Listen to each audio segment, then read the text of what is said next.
Hey everyone, welcome to After Contract Hours, the show where we clock out at work to check in on the well-being of the world. I'm your host, health psychology specialist Courtney Heidorn. Join me as we journey into the realms of the after-work sanctuary, where we uncover the gems that truly deserve our personal time, attention, and nurture. Let's get to it.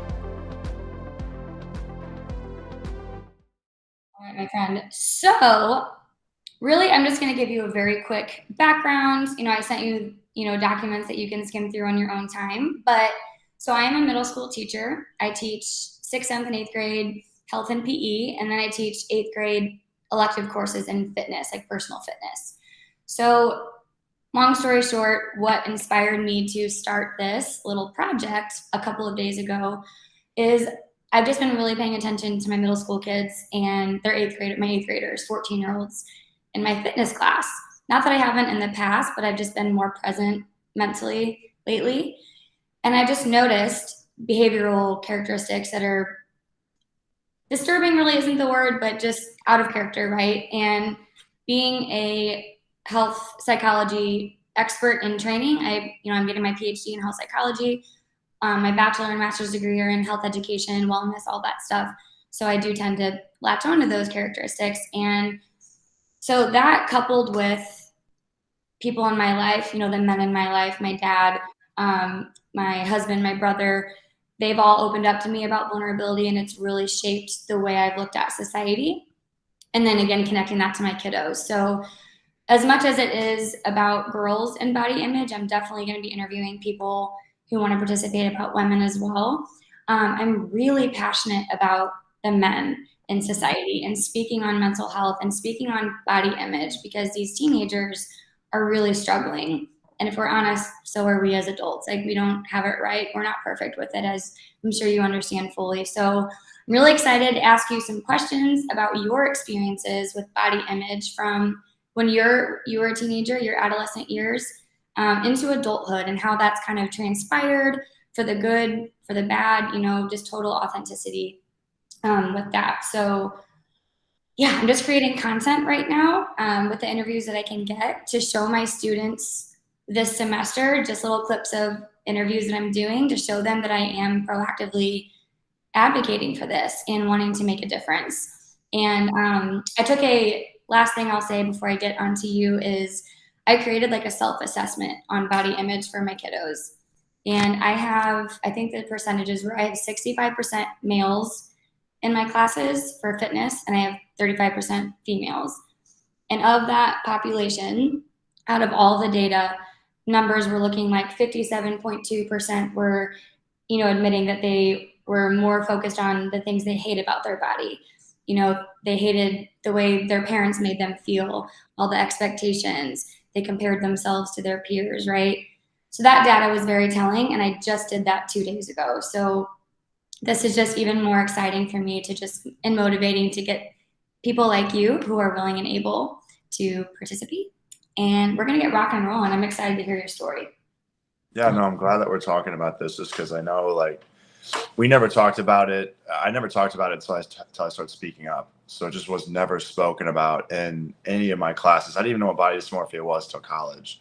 So I think it's really cool that you're having these discussions early, because knowing is better than not knowing. So I think once I started to have an idea of what I was dealing with, at least I could focus on okay, I'm not crazy. I mean, there's something that I can actually point to and say, this is what's causing this, as opposed to being I don't even have any idea why I feel the way I feel.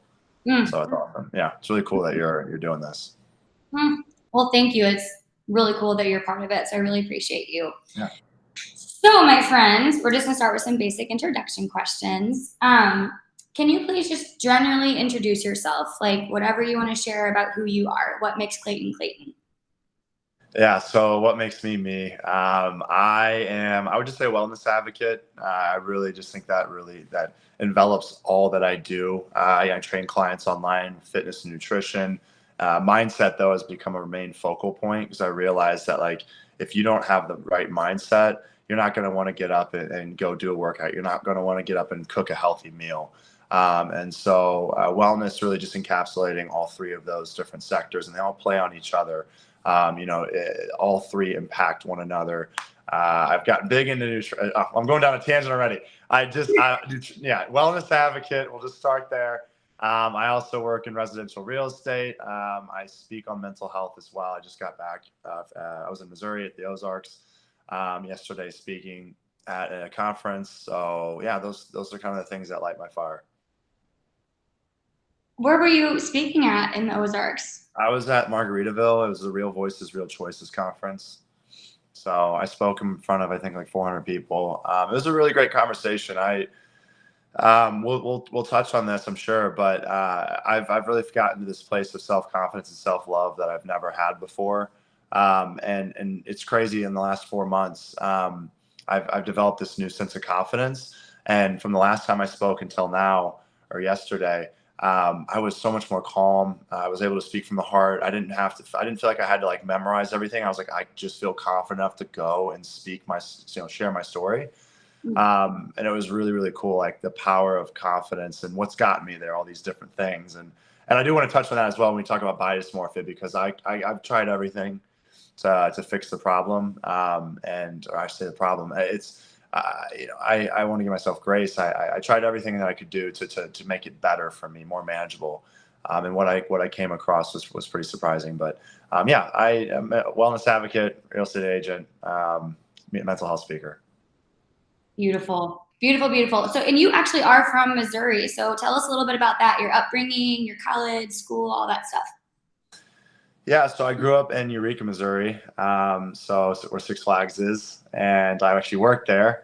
I worked in the fudge factory, so I was right up front stirring the pot of fudge right when you walked in.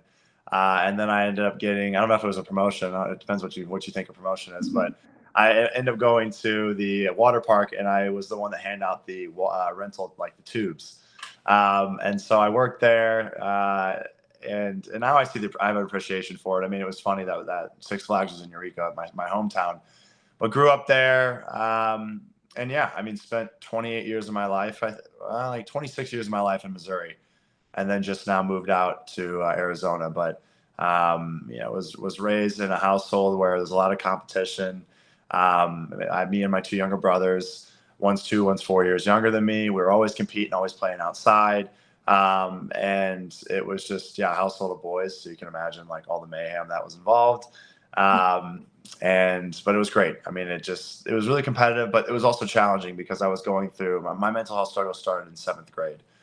And that's when I started to compare myself to others, to my peers, specifically to my brother, who was 2 years younger, that had things that I didn't have. And I started to placed great importance on those things that he had. And then I started to resent him because I was angry that he existed, which is sad, but I was angry that he existed because it made me feel like less of a man, less of a human, because my younger brother somehow had more than I did in my eyes.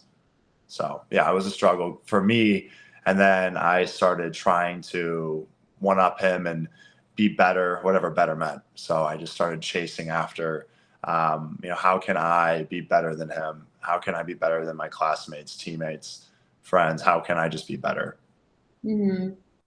Yeah, that's really powerful. I'm really glad that you stated that, because I guarantee that a lot of the boys in our building have similar struggles in that realm with family and siblings, even with parents, like parent competition, and or the parents seeing their child as competition and placing pressure on them. Yeah, absolutely. Really. So parents, were they both teachers? I think I remember on your season, or weren't they teachers? My mom was a teacher, special education teacher. My dad is an engineer. So no, yeah, so a little bit different, but always they were really supportive. I feel like almost I have to. I almost now realize that I need to like preface it by saying that, because everything that when I talk about my struggles growing up, it was perceived isolation. It was perceived. It was all perception. Perception is reality. And so I know that I had a really great, supportive, loving household. But I felt like an outcast. I felt, unwanted by everybody. I now know that I look back at it and I think, well, maybe that's what you thought then. And it matters then. What you think then matters. That's all at the end of the day. That's all that matters. But, I had a really great supportive household. I just unfortunately couldn't see it at the time. Yeah, and very relatable, very relatable. And so then you went on to college football, correct? So you were a college athlete. Hmm. Tell Yes, us. I played for University of Missouri, Mizzou. Yeah. I was a walk-on, and then ended up getting a scholarship. Ended up playing, and then briefly played for the Seattle Seahawks. Oh my gosh, so fun. Yeah, Good. well, I had a cup of coffee with them. I was in and out like a bank robbery. It was so quick. I don't even know if you could say I was there. I had friends afterwards like, did you actually go to Seattle? Because you were gone for only like 2 months. I was like, yes, but I didn't take any pictures for whatever reason. I just kind of stayed off my phone, and so everyone's like, we still don't know to this day. But then a couple of photos came out, and I was like, see, that's me. Proof, proof. I was like, As yeah, there it is. I love it. Had a cup of coffee with them. It's so funny. So funny. Awesome. Okay. So I have three more like basic introduction questions and then we'll kind of move on to the specific body dysmorphia stuff. So my second question is thinking back to your experience on both The Bachelorette as a contestant and The Bachelor as the actual bachelor, right? What three words would you choose to describe those experiences and why? Oh man, I'm wondering, do you want me to group them like the both experiences together, or do you want me to separate? That's a good point. Um, because I mean they were fairly similar, but I also they were different experiences. So, do you want me to try to separate them? I mean, now I have to come up with 6 words.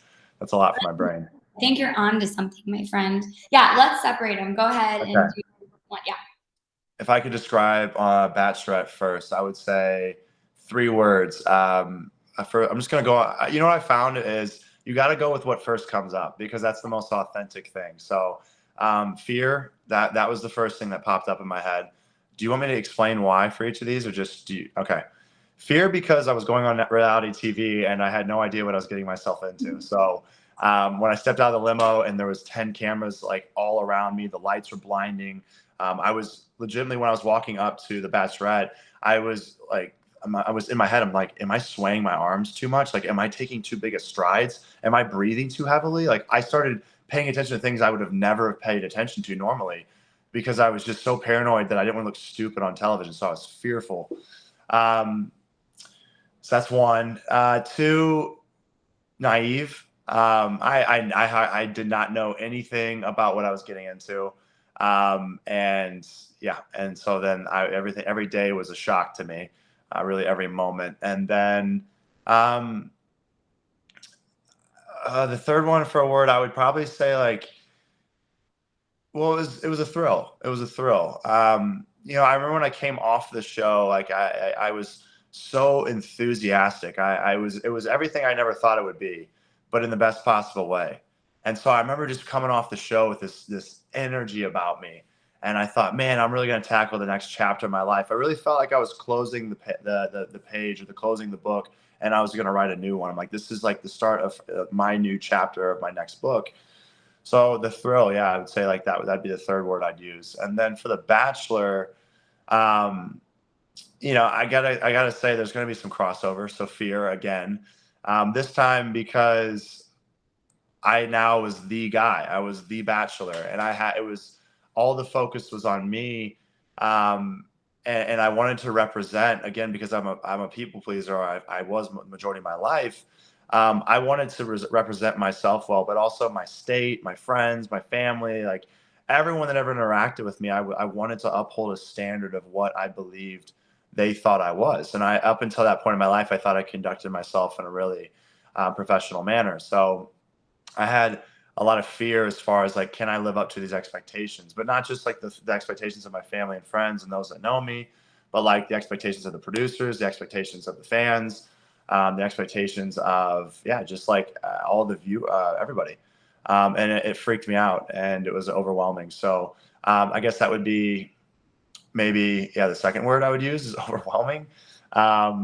It's I just could not come up for air. I mean, things were happening so quickly that I was just reacting. I couldn't even get ahead of things and be proactive. I had a journal and I was writing in it, and that will never see the light of day because there's a lot of private stuff in there, but like a lot of things that I can never let get out.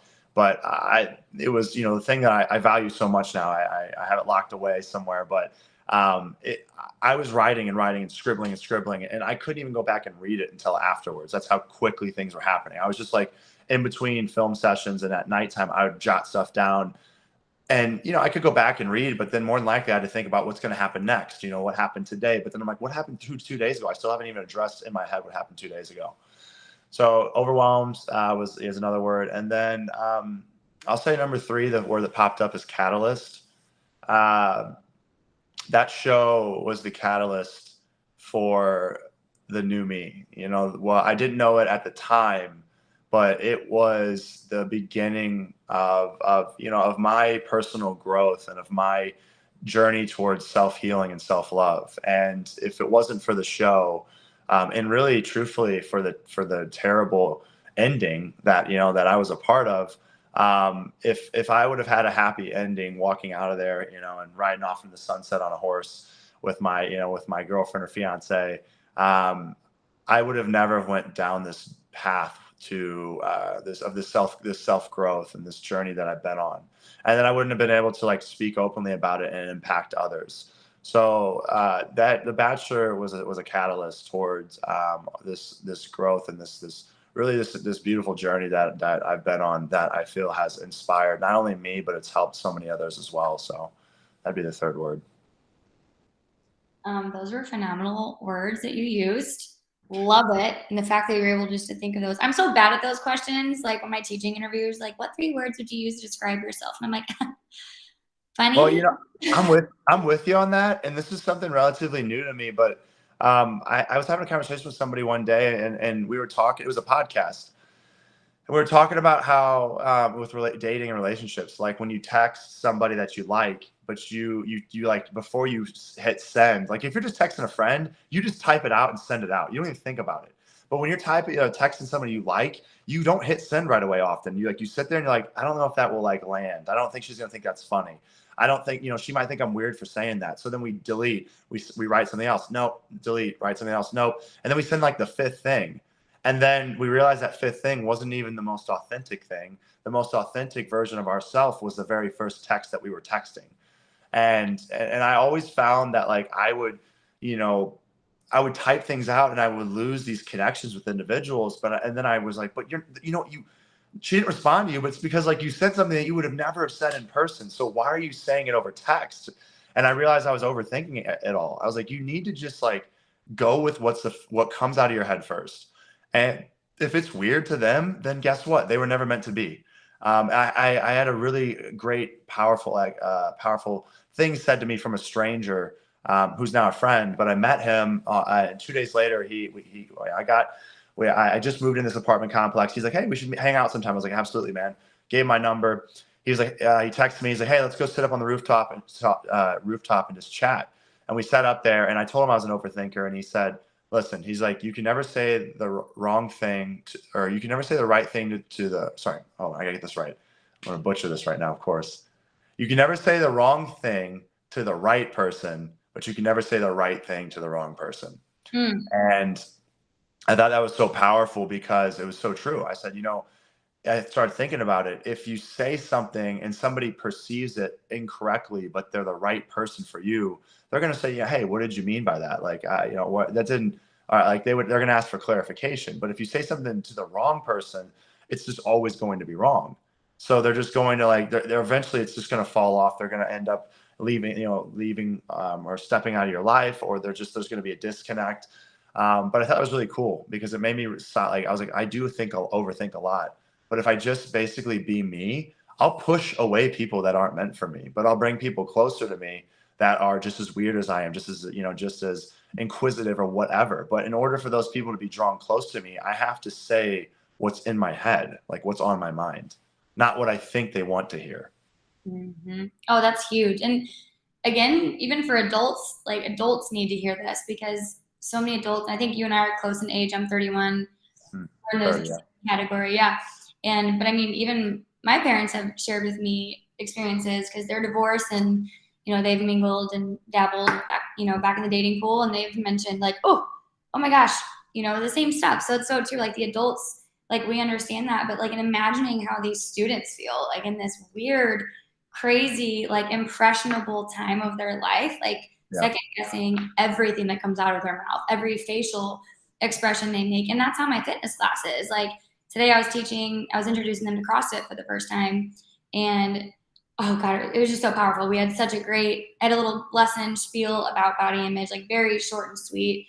But just saying, hey, reminding you guys, like, check your ego at the door. It's not wanted. We're not doing that here. Like, pay attention to your body, how you feel. You can work out next to your friend, but don't worry about what they're doing. Focus on it was just, you could see them looking at each other like already, like, and the walls started to come down when I was talking about that. But when I initially said, all right, you're going to learn about CrossFit today, the boys and the girls were just like looking at each other instantly insecure, right? And, wondering how embarrassed they're going to be trying new things. So Yeah, it's, I mean, I just had this talk yesterday, and my talk was on unaddressed childhood trauma. And for me, it started in seventh grade. And I was like, listen, there's a lot of adults that I've heard say, to their kids, they try to help, but they don't understand they're hurting more than anything when they say, hey, don't worry about that girl. Like, there's so many other girls out there, and 5 years from now, like you're gonna look back and be like, you might not even talk to them anymore. You might have a different girlfriend or whatever. It won't matter. Or like, don't worry about being popular. Like that won't matter when you're in college and when you're like an adult. Or don't worry about the fact that you're not the starter, for your baseball or football team. It's not going to matter when you're an adult. And we all know, like as adults, that like, yeah, ultimately, well, that's the thing is, I can see where that comment comes from of like, yeah, I mean, when you're 40 years old, are you going to go back and look and think like, well, I was the backup, on the baseball team? Is that still going to affect you? And old belief was like, well, no, because that was like 28 years ago. But now it's like, no, it does still affect you. It does matter to these kids because that's all that they have at that point in their life. When you're in seventh grade, eighth grade, high school, all you have are relationships, sports, and if you care about them, grades. That's it. Maybe you got a summertime job, but like you don't have all of the other obligations, and you don't have to take care of a family, and provide for them, and have a career, and like you just get to be a kid. But those are the most important things because that's all these kids have. So you can't minimize what they're going through, like, because what matters to them matters. And so it's just important that we are aware of that, and that these kids are too, that it's like, no, your problems are serious, or what you're struggling with is important to share, and you have every right to feel the way you do. Because no, we're not going to talk about how you'll feel in 5, 10 years from now. We need to focus on how you feel right now. yes, that gave me goosebumps. It's so true. That is absolutely true. And like as a teacher, I mean, I have 422 students every semester, and it changes because I have all the grades and I teach electives. So, I'm trying to get to know and build relationships with 422 students.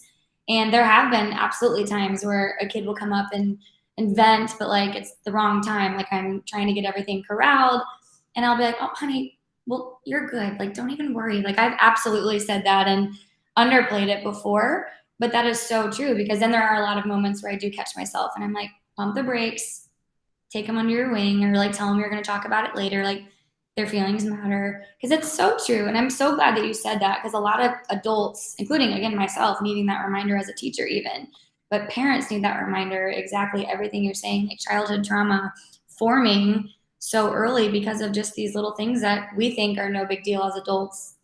But like you said, we're minimizing it, and that's not good.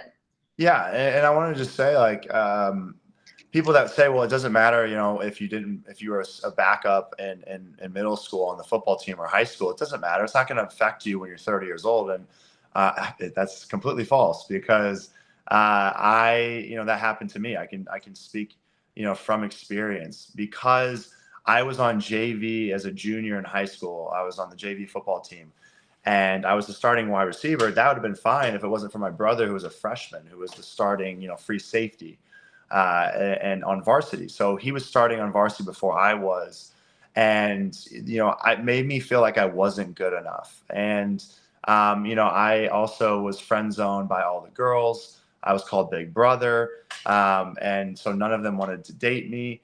And so again, when I was told, well, don't worry about so and so, that girl, like you'll end up finding somebody later on in life, and you won't even think about that individual anymore.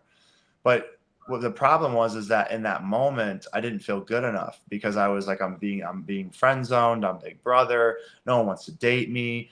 My brother's better at me than football. I'm not good enough. And so that's what happened. Me being a backup and on a football team, me, not, being friend zoned by all the girls.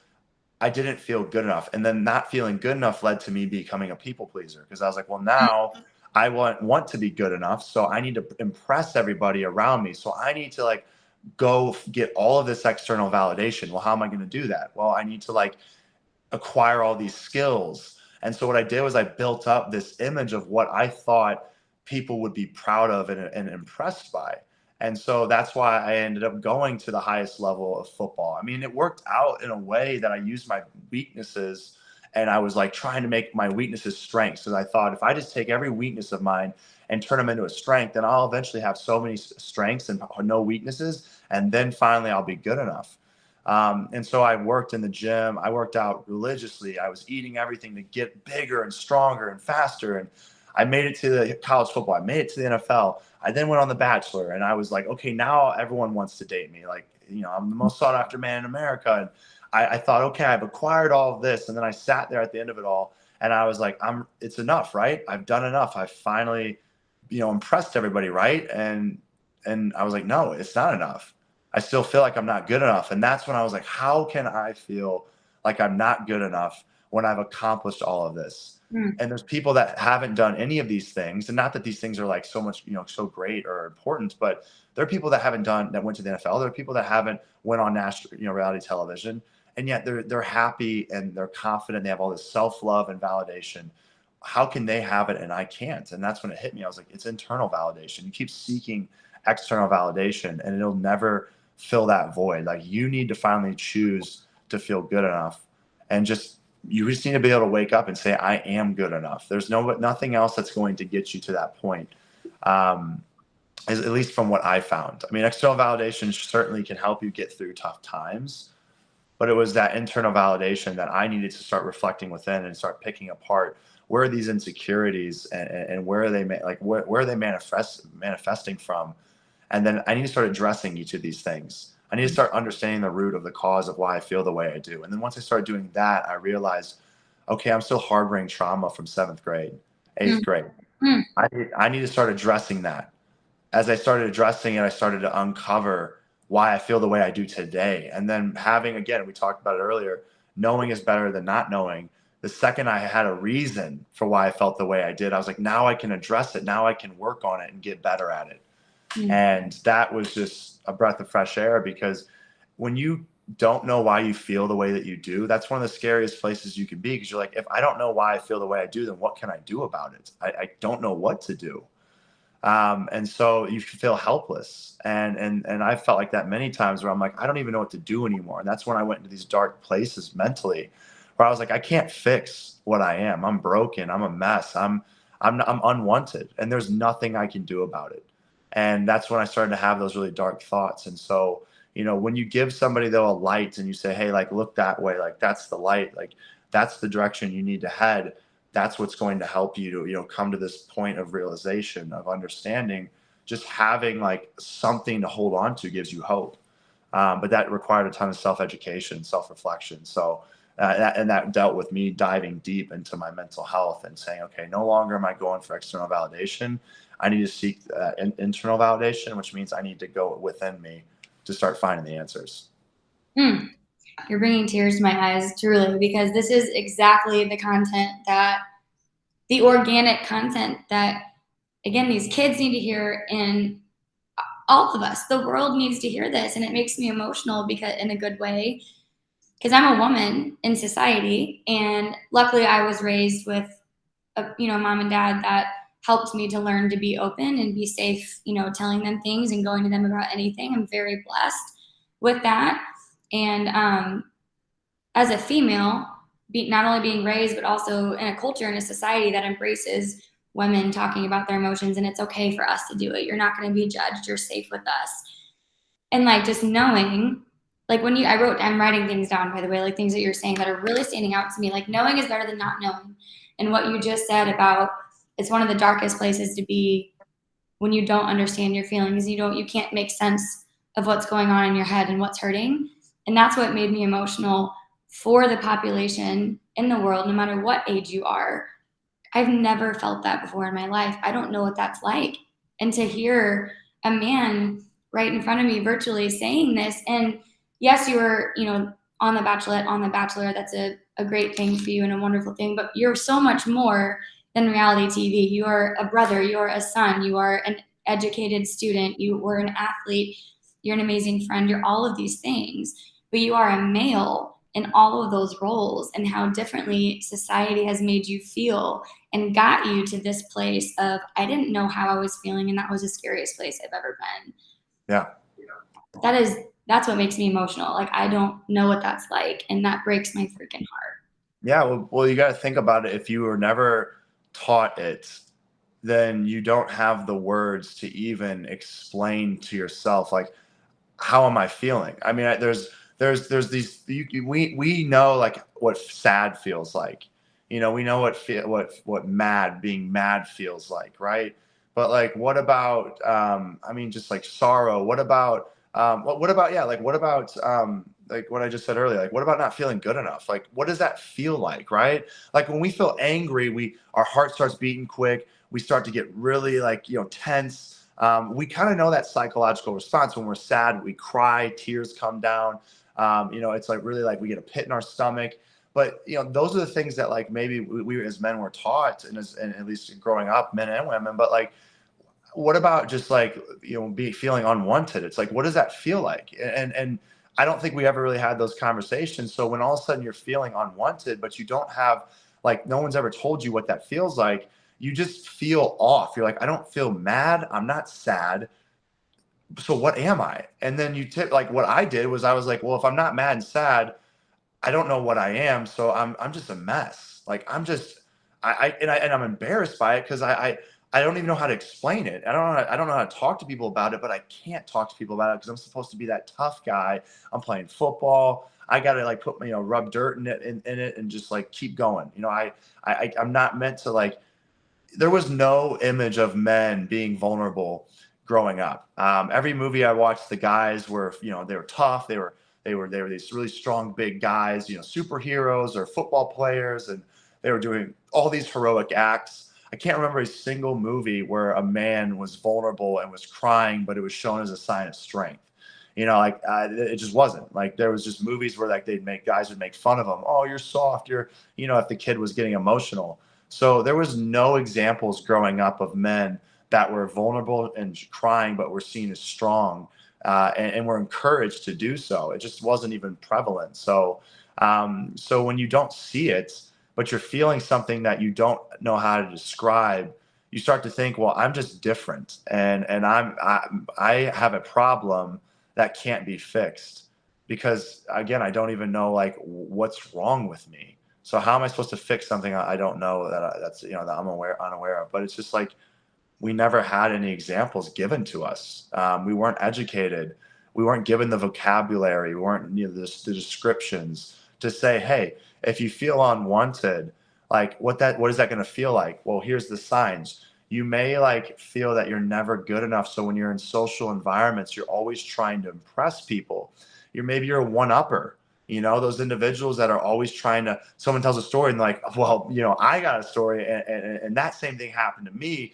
But then like there was a torrential downpour on top of it. And like, and it's like, where is that coming from? People like, they don't understand why they're having to be a one-upper. It's like, because you're trying to impress people, but why are you trying to impress people?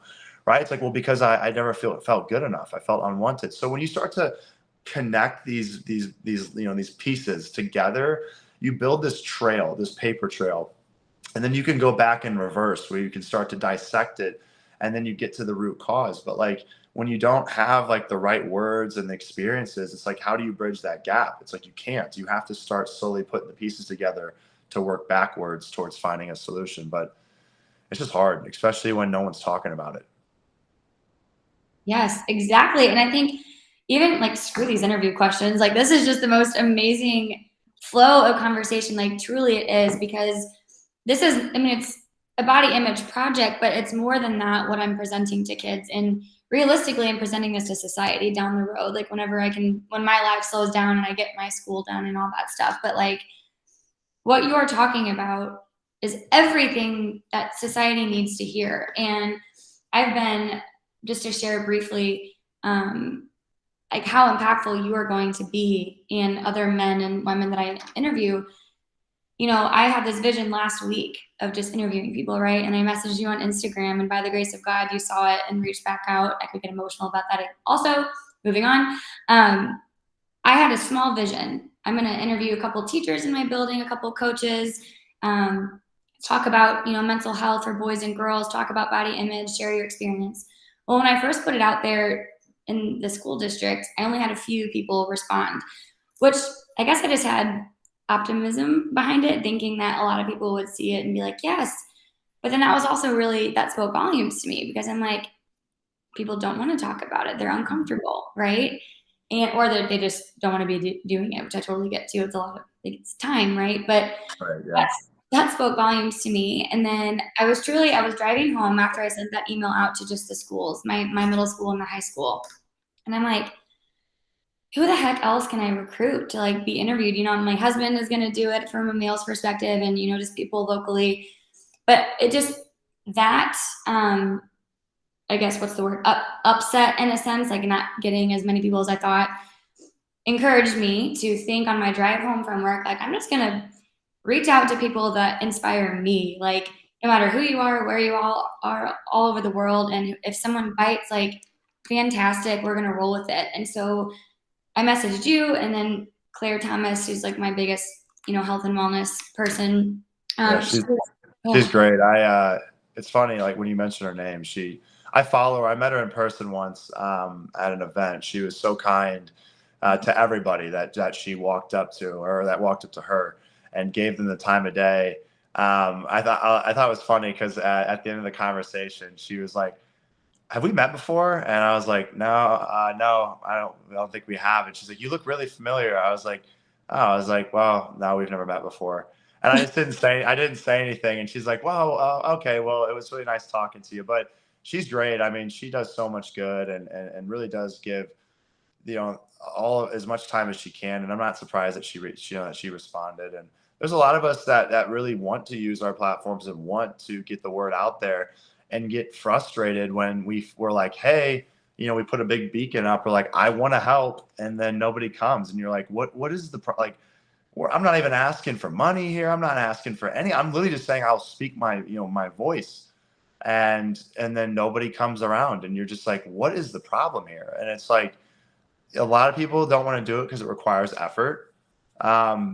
And that's a whole different subject matter. But like, technology has made us lazier and lazier. I mean, it's given us so much access to everything, but we don't have to work as hard for anything. I mean, if you wanted to go get information back in the day, even when I was a kid, or when we were kids, you had to go down to the library. Like, you didn't have, I mean, we had to go down and like grab a book off the shelf, we had to find it first, and then pull it off the shelf, and then take it home and then read it. And, you know, so the physical, you know, effort of having to walk down or be driven to the library, and then, you know, then we had to have patience with dial-up internet whenever that first came out. You know, now it's like, it's unfortunate, it's no fault to these kids, but like, there's no patience, because it's like, oh, my phone took 3 seconds to load, I'm hitting refresh, you know, after. And when we were kids, it took 15 seconds, 20 seconds to load, and we were like, this is super fast, this is incredible. So there's a lot of factors that are at play. Technology is changing, rewiring our brains, and a lot of people aren't aware of it. So our attention spans are dropping. I mean, there was a study done in 2015 that said, you know, most individuals have the attention span of a goldfish, which is like 8 seconds. Mm-hmm. And that's going down more and more. And I mean, if you're scrolling on social media, anybody can, you know, test this out. Start scrolling on social media, and if all of a sudden you have that thought to pull yourself out, pay attention to how fast you're flipping videos. I mean, people are flipping videos like this. Like, everything is with milliseconds. Dating apps flipping less, you know, a tenth of a second for each profile. You know, you're looking at, you know, Vines. Why were Vines so popular? Because they were the first 6-second video. Yep. So like, we like speed, but the problem with speed is that it basically, it comes with instant gratification. There is no more delayed gratification these days. Everything is instant, and that's a problem, because Now we don't have the patience that we used to have. And so if you don't have the patience that you used to have, you're not willing to put in the work that takes time to rebuild or change a narrative. And so this is unfortunate, but a lot of people now feel hopeless, and they're like, I can't change this. And it's like, well, have you put the effort in? And like, I tried. Yeah. I tried to do it last week. It's going to take sometimes years. I mean, many hours and days and weeks and years, but it's no fault to this individual. It's just the way our society is, and what with access to technology, the only thing we can be aware of it and try to fight it. But if you're not fighting it, we get sucked in. Yeah. And you go down this rabbit hole, and then 2 hours later, you're like, I just spent the last 2 hours on Instagram, scrolling mindlessly. I have no idea what I even looked at. And then oftentimes we end up feeling worse because we get off after 2 hours, like, I feel like I wasted my time, and all I did was look at a bunch of people that have lives that I wish I had. Yeah. And what does the algorithm do? Once you click one thing, it gives you 100 similar accounts. So it's like, oh, you like that person's travel vacation video? I'm going to show you 100 more. And then you click them and them and them and them. You're like, man, my life sucks because I just looked at 100 people in 10 minutes that have a better life than me. But it's like, no, they don't. Like, they don't have a better life than you. Like, they're just showing you the highlight of their life. You have no idea what's going on behind the scenes. But the way the algorithm's set up, we're not meant to get the backstory. The algorithm's just meant to slam highlights in our faces. And what does that do? We compare ourselves and we think, man, my life sucks because I wish I was in that environment. And it's like, well, maybe you will be 6 months from now when you go on a vacation. That person probably went on their vacation for the first time in 6 months. But again, it's like it's just, there's all these things that we're fighting against.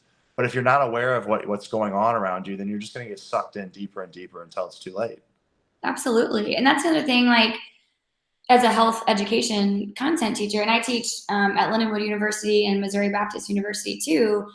And that's why this, what originally started out as such a small vision and now is expanding is so much more than just my middle school students. Like, I'm responsible for teaching college students how to teach our future kids on health and physical education. And so, like you said, the word patience, and you're talking about all this, and it's exactly what I was thinking. The instant gratification issue. I mean, I struggle with it sometimes myself with things. This project, like I said, started out really small. I originally had a hard deadline. I didn't say that to you because I got rid of it before I messaged you. Because when I messaged you and like Claire, at that point, I'm like, I'm just putting myself out there. And if I'm going to do that, this is going to take time. And I have to accept that. My original vision was to get a couple of teacher interviews in, be done by like September 8th, put a little wee video together and like show my class. And now I'm like, pump the brakes, absorb what's going on around you. Like, this is going to be hard work in the sense of time commitment and reaching out to people and getting rejected and turned down and, feeling disappointed that people don't want to participate, right? That's part of the growth of this project. And I'm just like absorbing everything that you're saying, and I'm writing all these little cliff notes because I'm literally shaking because of how powerful this is and the impact it's going to have on the entire world. And, just in 48 hours with this weekend, I was able to, by the grace of God, connect with you and Claire. A lot more of my friends stepped up, and my husband's recording it on an angle. There was this connection. It was, what's the 6? Oh my gosh. I thought we talked about it earlier. Something like all it takes is knowing 6 people, and it takes you. I was thinking 6 degrees of separation, but I don't know if that's. Yes, that's it. It was something along the lines of that. But like, I just reached out to a couple people, and now, people are contacting about making a podcast and then a documentary down the road. Like, because the world needs to know this is my point. And everything you're talking about is not talked about. And the reason I'm saying all of that is, as a health education teacher, as a certified health education teacher, K through 12, I teach college students how to teach kids this. And high school students are only expected to take health one semester of their high school year. And this is the class that we're supposed to talk about mental health and train these kids, at a young age, and give them these skills and these tools. And that just blows my mind also.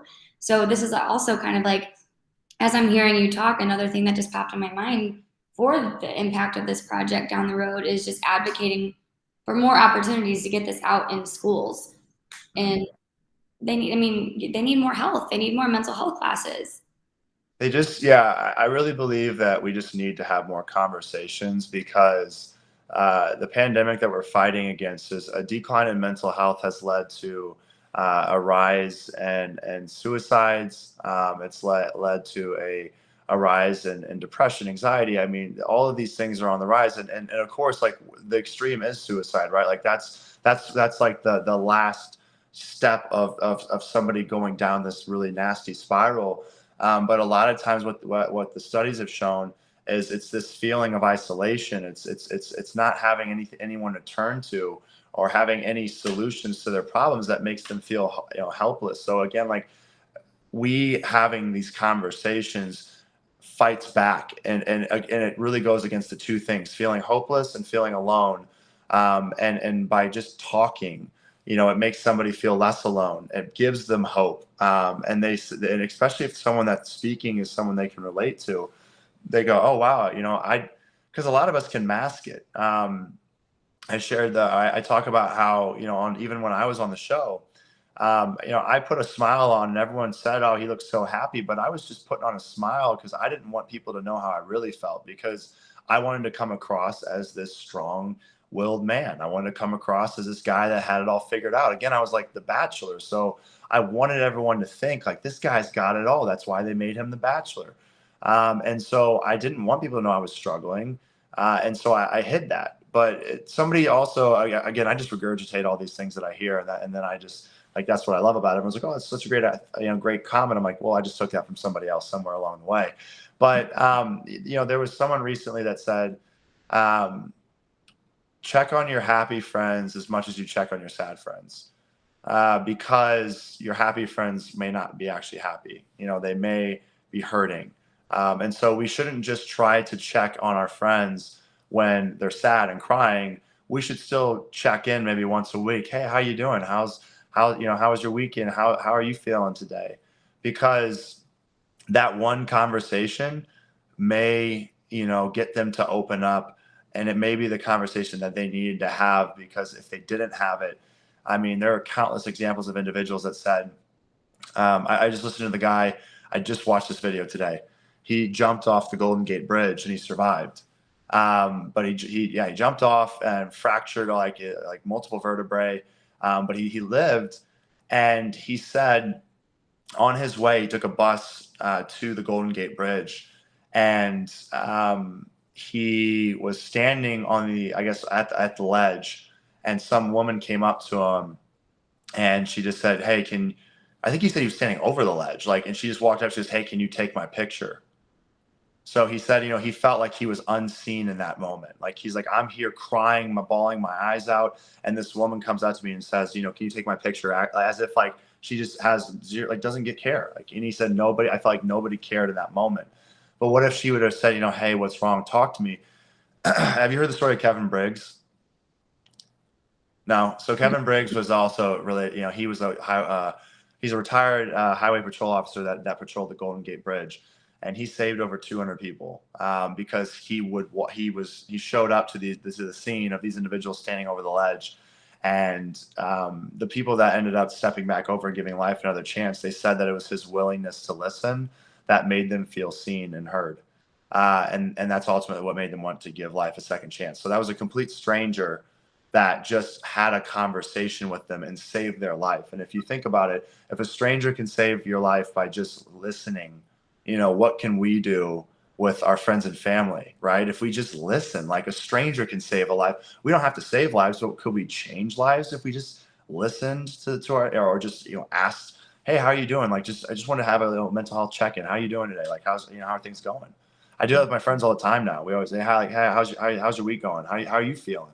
Just how are you feeling, right? That has led to so many deep conversations, because I'm like, oh, I don't know, man, I'm kind of feeling a little off. And then it just, next thing you know, we're talking, something really, really deep that I'm struggling with. And then it brings us closer together.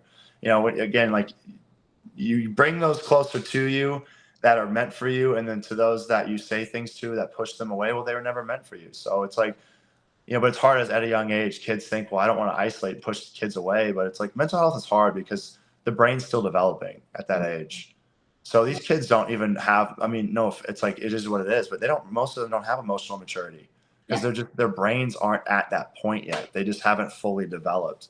So trying to have that conversation is an uphill battle because they're just not there yet developmentally. But it doesn't mean that we can't have the conversations. It's just understanding that, hey, like, you're going through these major changes right now, you know, in your body, your brain. So just like, let's just like talk about why that may be. So at least you have an understanding, so you can go home at night and lay down and go, oh, this is happening because, you know, this is the stage of my life that I'm in, and this is what happens to other 13 and 14-year-olds. So Yeah. I'm not alone. Right. Absolutely. And even like I was teaching health today. One of my, I think it was my sixth grade kids or seventh, I don't remember. But you know, another reason why I was inspired to like start something on this. Again, it's about girls too, but more I'm a little bit more eager to learn more about the guys because I'm very in the dark about what you guys go through, right? But you know, I catch myself when I'm teaching because sometimes certain boys in my class are just really hyperactive. That's a very natural thing in that compared to girls. And, you know, sometimes I struggle to connect to certain male students because I'm so quick to be like, dude, pump the brakes, like take a breath, sit down, and then I move on. And that's okay to do that. Sometimes I have to do that to move on and, you know, they have to quit. But then revisiting that and going up to them later and just saying, are we doing okay today? Like, you're kind of all over the place. What's up? Like, just checking in and modeling that more. And like, teachers need to do it more, but everybody, parents need to do that more, right? Well, I we just need to ask more questions. And I think that's like what I found has really helped me out, is becoming more mindful. Like when I went to therapy, I found out that therapy was guided mindfulness. Like that's the best way I can describe it. So I thought that I go to therapy and they were going to give me solutions to all my problems, but she just kept asking more questions. And I'm like, hey, when do the solutions happen? Like, when are you going to start telling me? Like, I get it. You got to ask me questions and get my story out of me. But now you have all my story. Why aren't you telling me, you know, what I should do?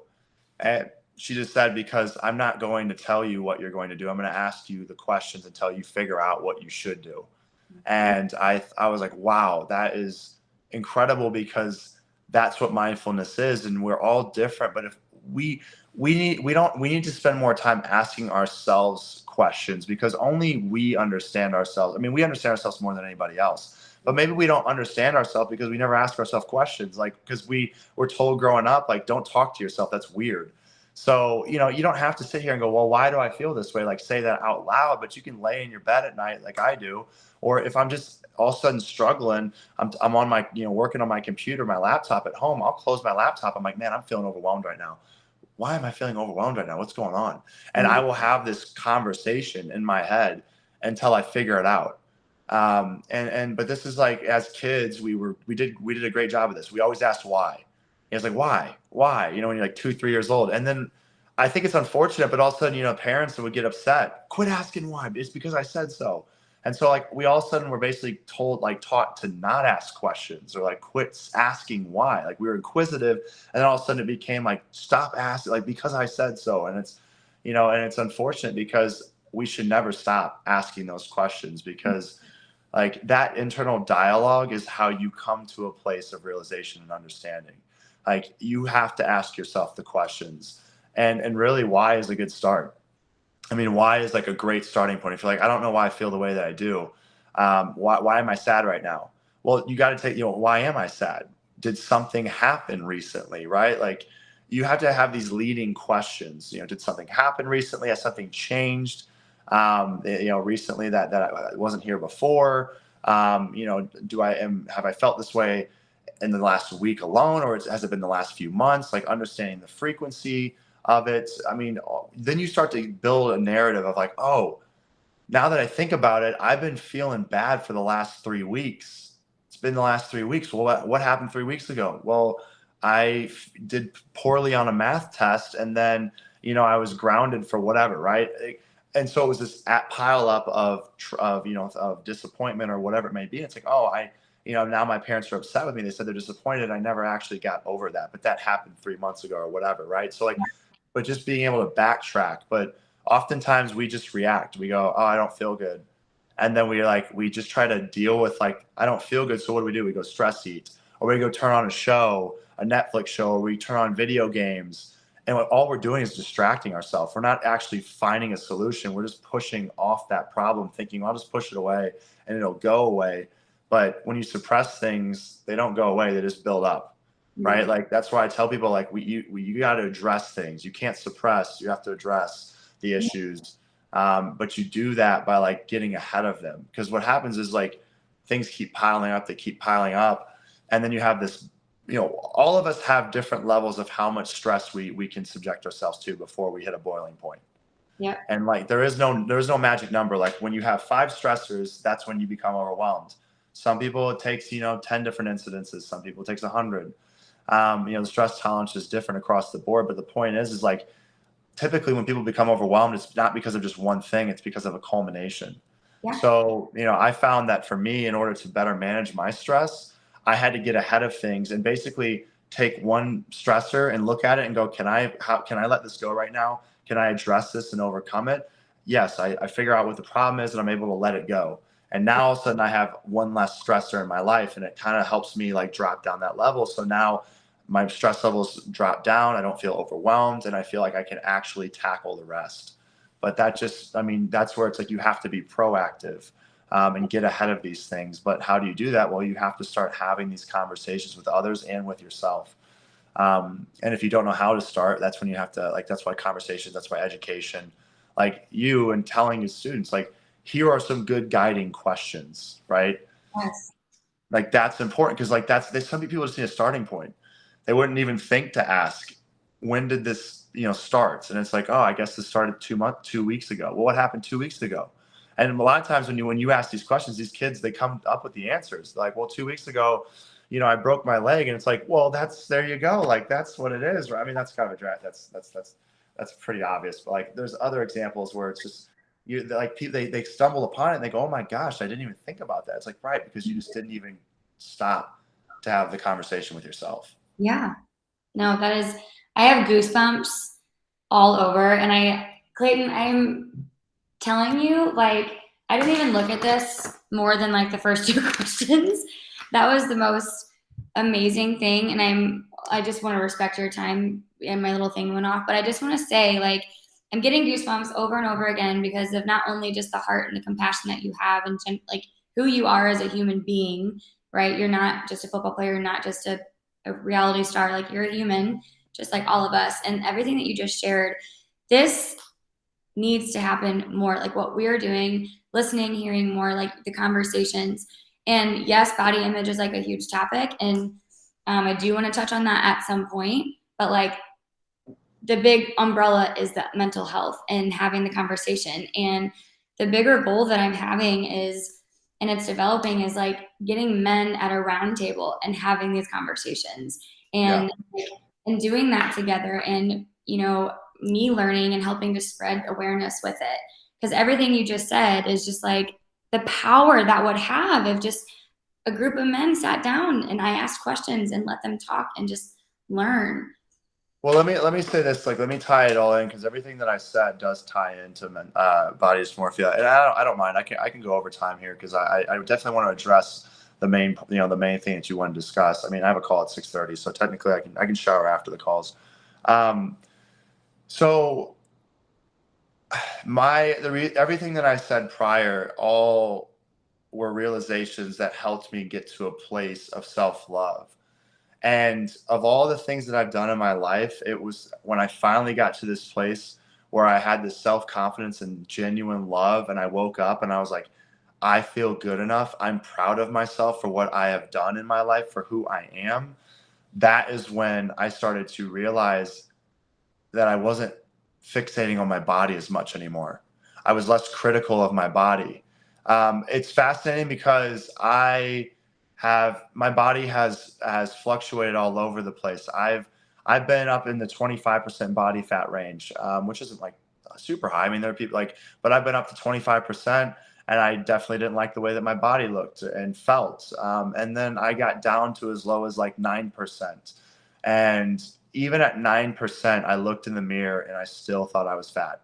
I still hated my stomach, and I thought it was like just absolutely wild that I could look in the mirror knowing I did a body fat scan and I had 9% body fat, which is extremely low. I mean, that's ripped. Like, by all means, like everything says, if you're 9%, you're jacked.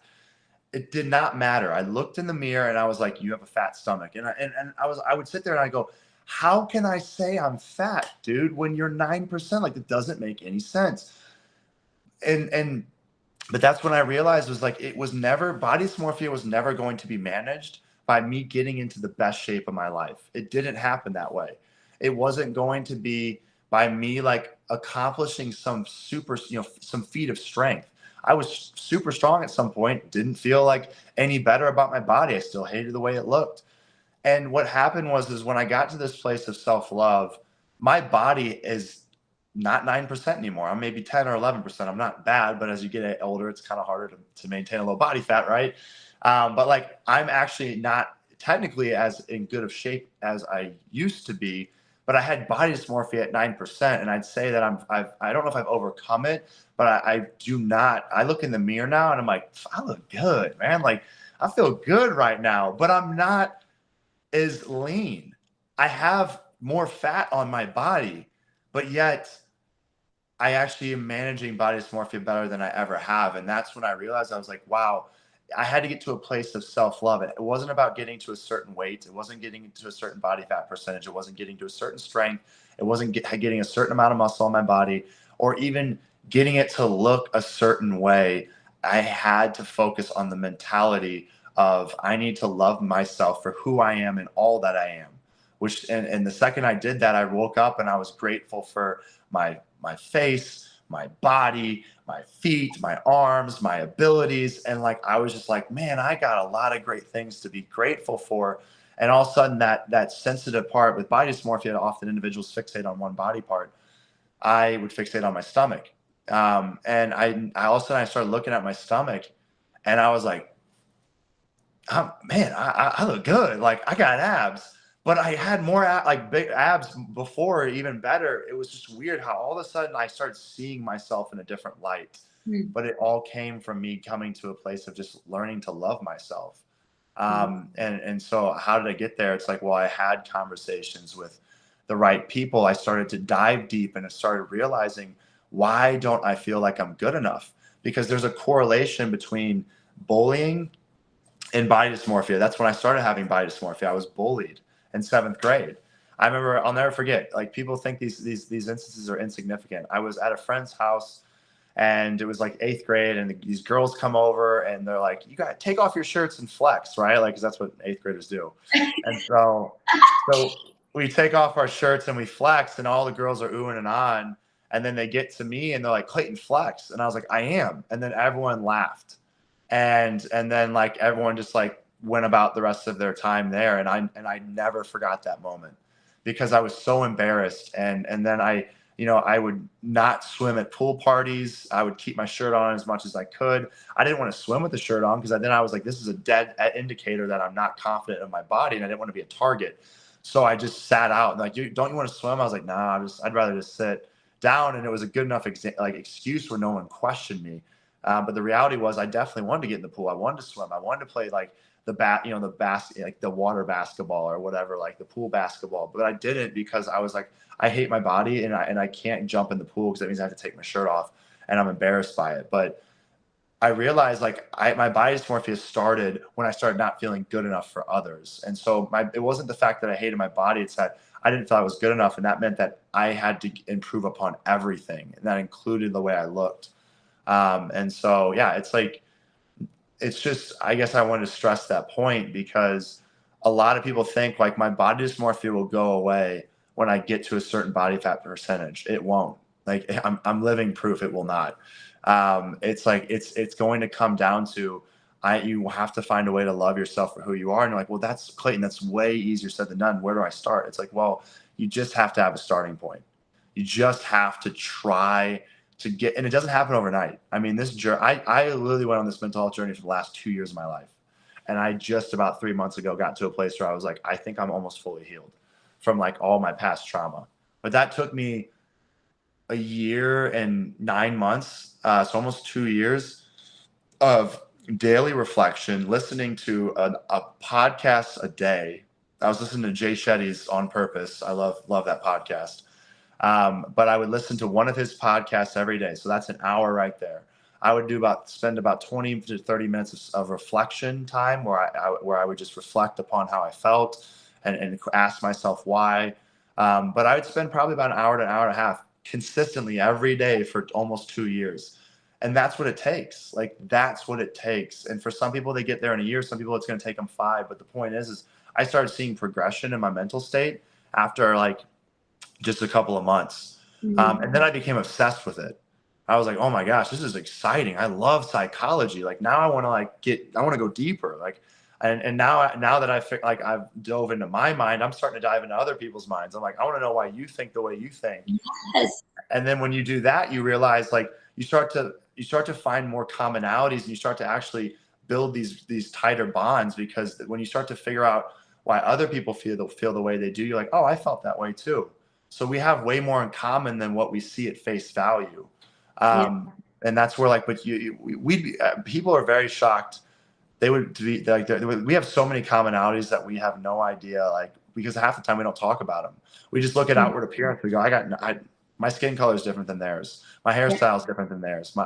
They're an athlete. I'm in the band, or I'm an academic, and they're the superstar athlete. We have nothing in common. And it's like, I've bonded with every one of those individuals on mental health, every single one of them. Yes, absolutely. And that's the most beautiful thing about it. And that's, again, why we need to keep having these types of conversations with people, because a lot of people will not come out on their own, and they need to be asked why, what's up, what's going on.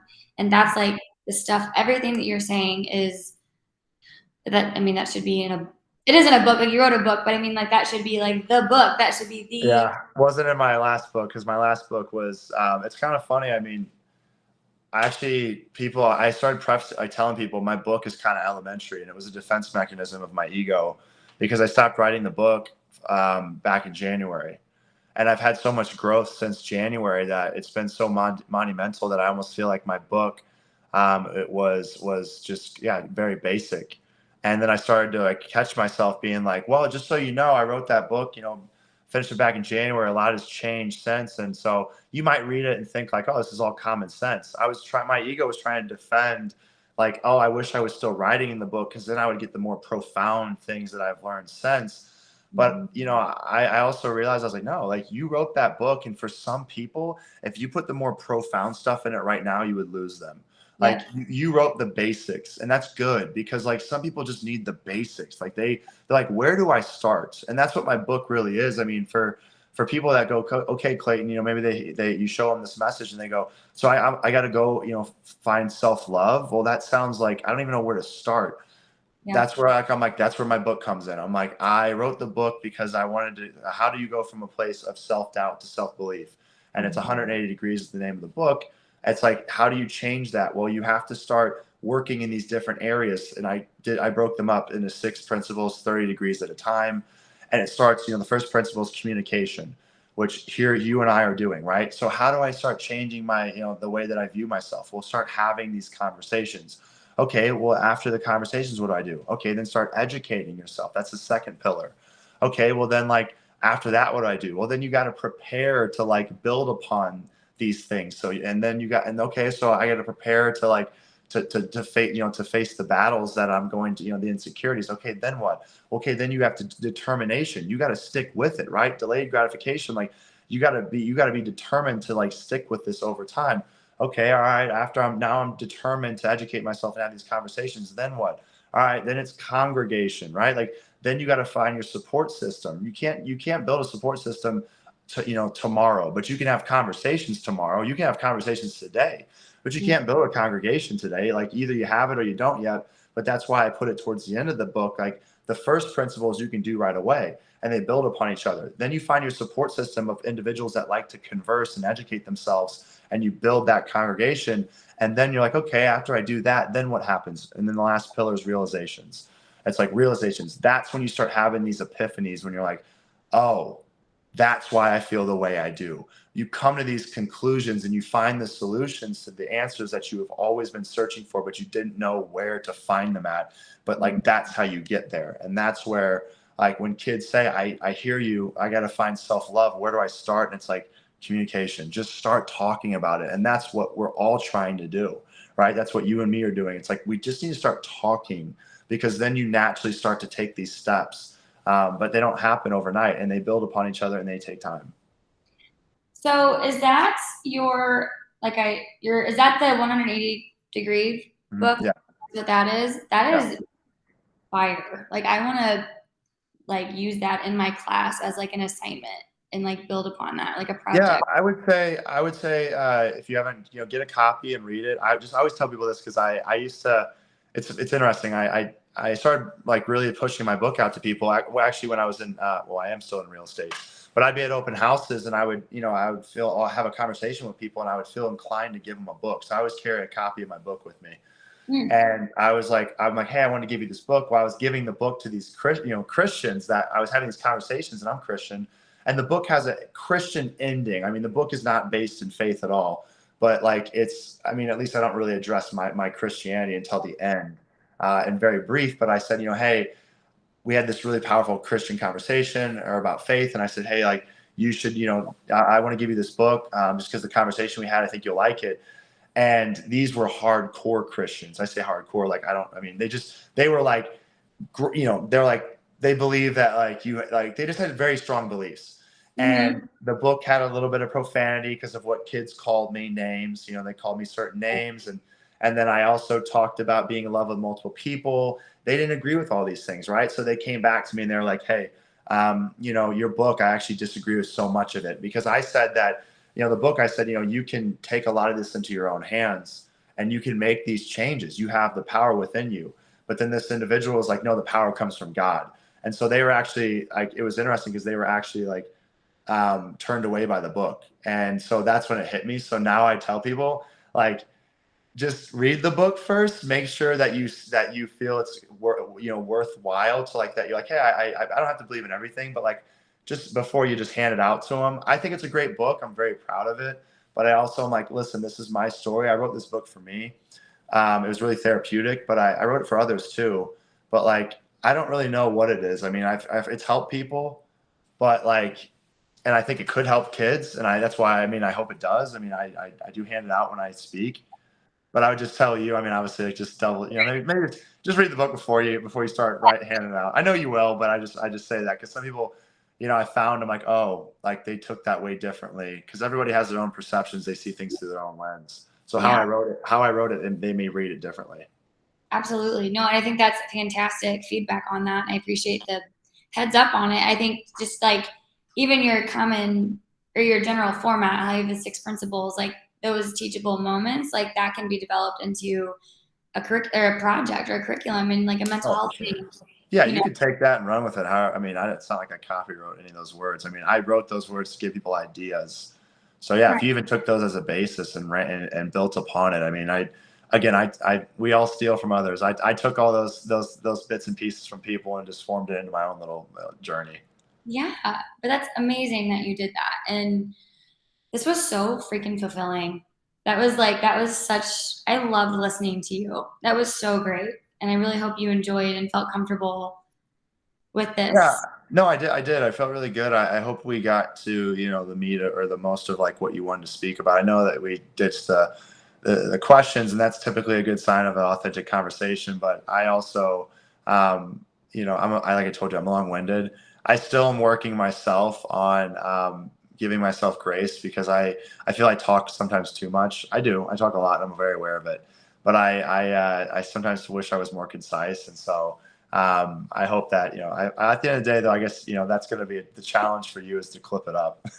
Because Well, yeah, but it's I not invited this. I good invited, luck. Good luck. Because like, that's the hardest thing. I'm like, I try to clip my own videos, and I'm like, Clayton, why did you stop after the first 15 seconds? no, this is what I have to do for my doctorate anyways, too. Like I'm going to be sitting down interviewing people and listening to them for however long the interview takes.